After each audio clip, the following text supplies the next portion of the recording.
Welcome back. It is 7:40. We have new information. A Brownsburg family is moving to sue the school district. Two former school staffers, as you know, at Brown Elementary, accused of abusing a 7-year-old special education student.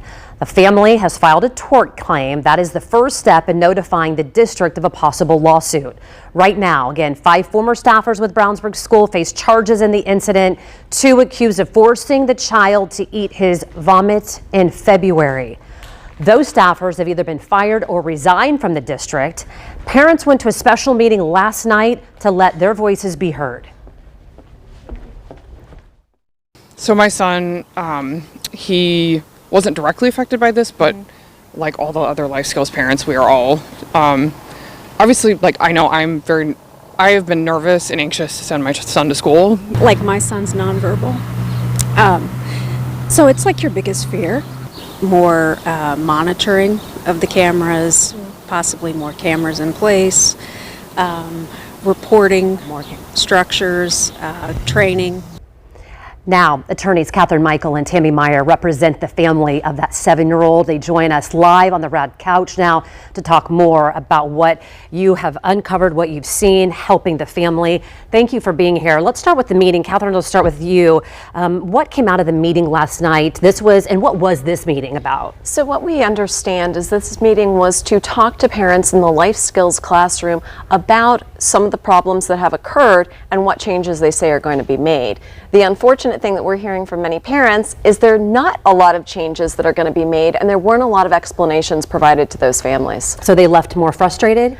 That's what we understand, is that they left more frustrated. And I think as attorneys who are dedicated to child welfare, that we would really expect a school district to be making some massive changes to ensure that this never happens to another family again. Tammy, as you jump into the conversation, how is the little boy? How is the family doing? Because I know a lot of people watching, their first concern is what happened to him and how is he doing now? Obviously, they're struggling. Yeah. This has been very traumatic for them, as you can imagine, and we're doing everything we can. But the thing that I have seen in the last couple of weeks is the outpouring of support from the community, and that means a lot to them. Yeah, I can only imagine that they need that.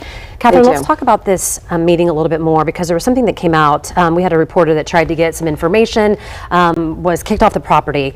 But we heard parents talk about something that some didn't know about, and that was a room, a type of a seclusion room, if I'm saying it right. What do you know about that? And did the parents even know that this was happening? What did they use this room for? Well, we're only beginning to hear this. And the information that we've gotten is that many parents were unaware that their children were being secluded at school or were being placed in an isolation room. And apparently many of them just learned about this last night. And so we have very little information. I mean, we are getting information just along with the parents. Yeah. And you know what was provided to them last night. Did they describe at all what the isolation room looked like, or has anybody told them when is this room used? One parent who contacted us basically just said it's a room that has no windows, that she does not know if her child was ever even placed there, but has concerns that he may have been. Tammy, I'm guessing too that this is a reason why you file, first file the tort to let them know that there is the potential for a lawsuit coming. This is one of the only ways perhaps to find out if there is video, to get information, to be able to interview people to get information. Is that part of this? Yeah, we'll do that through the discovery process, and hopefully there will still be video at that time. There should be, but we'll see through the discovery process what we can learn. Right now it's really difficult because there's still an ongoing police investigation. So when that investigation is still ongoing, it's hard to get information. Catherine, for those that are watching, what is the main message at this point that you would like for viewers or parents that maybe have a child in a similar situation that you want them to know?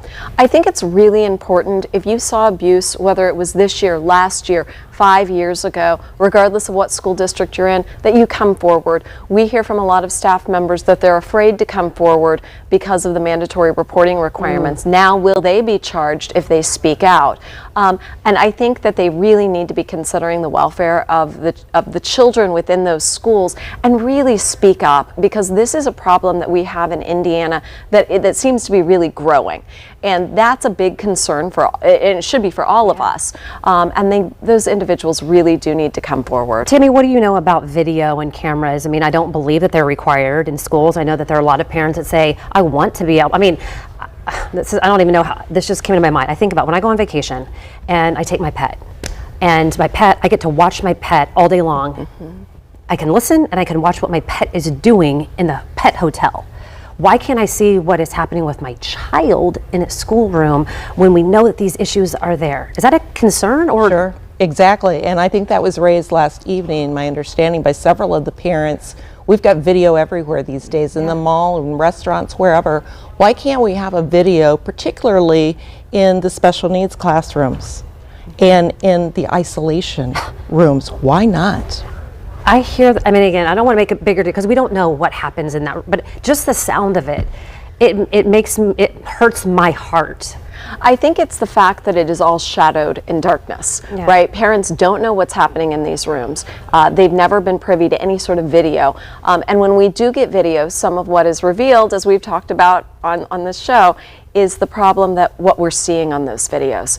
And, you know, sometimes where there's smoke, there's fire. And then when you see a fire in one place, chances are there's fires in others. And I think that's what's scary to a lot of families. If this is what we see, what is happening where we don't see? Right, we know that you will, you know, get as much information as you can. We invite you back to talk more about it when you do. Good to see both of you. We appreciate you. Thank you. 7:46 is your time right now. Beth?